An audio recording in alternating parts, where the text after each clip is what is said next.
Snakebite is not new in Nigeria. It's unfortunate that Ifunaya's case took the spotlight. Let's look at what data has to say. As you can see on the screen, this refers to the annual snakebite cases and deaths in Nigeria. You should be aware that this is an underreported data. There are a lot of cases that were not reported. Now you can see in a year we have at least 43,000 annual snake bites. Ifunaya case is just one out of more than 43,000 reported cases. And we have an annual death of at least 1,900 deaths. Ifunaya's death is just one out of more than 1,900 annual deaths as a result of snake bites in Nigeria. You can see it is a pandemic that has been over years. What are the challenges in snake bite response in Nigeria? Why the situation is complex? One, we have weak surveillance and data. Snake bite is underreported. The reason because some people die at home, some people use local medicine, while some hospitals do not keep records. We also have delayed access to care. This is what happens with Ifunaya. Snake bite is time sensitive. Once the person gets bitten, the clock starts ticking. You can see Ifunaya went to different hospitals until she was finally admitted and it was already too late. And also, a snake bite that takes more than 6 hours significantly increases the death rate. Some people get bitten at night. Some people, there's no access to hospital. This makes the situation very complex. We also have cultural and behavioral factors. Some people believe in traditional medicine. Some people believe in going to spiritual house. Some people believe in local herbs. And sometimes, it works, but most often it doesn't work. By the time the situation gets worsened, they take the person to the hospital and it's already too late. And also another important factor is antivenom mismatch. Antivenom is very expensive. Most times it's imported and is limited. So by the time the victim gets to the hospital, some of these practitioners, they are unprofessional.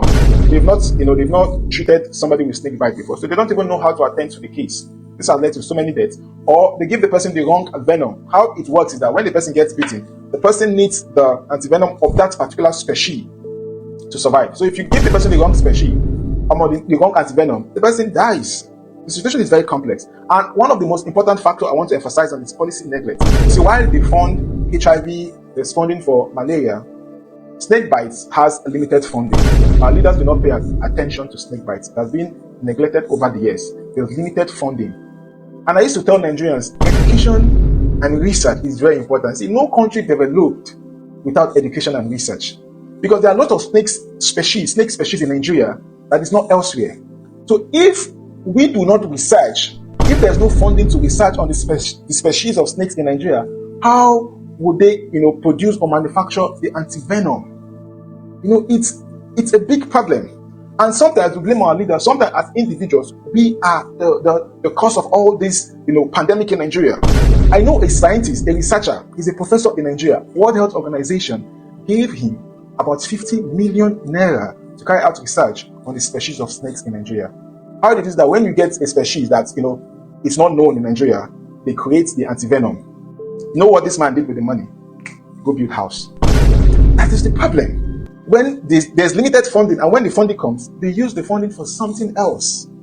Snakebite is not an automatic death sentence. It can be prevented. Now let's look at this chart. This is a trend. The projected snakebite death in Nigeria. The best case versus the worst case scenario. Now, starting from the 1,900 annual death rate as a result of snakebite in Nigeria. Look at that green line. It declines.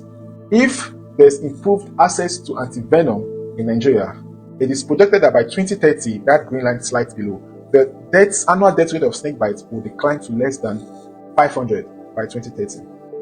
But if we neglect this situation, look at the red line that accelerates. By 2030, we'll be having more than 3,000 annual deaths as a result of snake bites. And my fear is that this situation is just like a trend in Nigeria. It's going to come and go.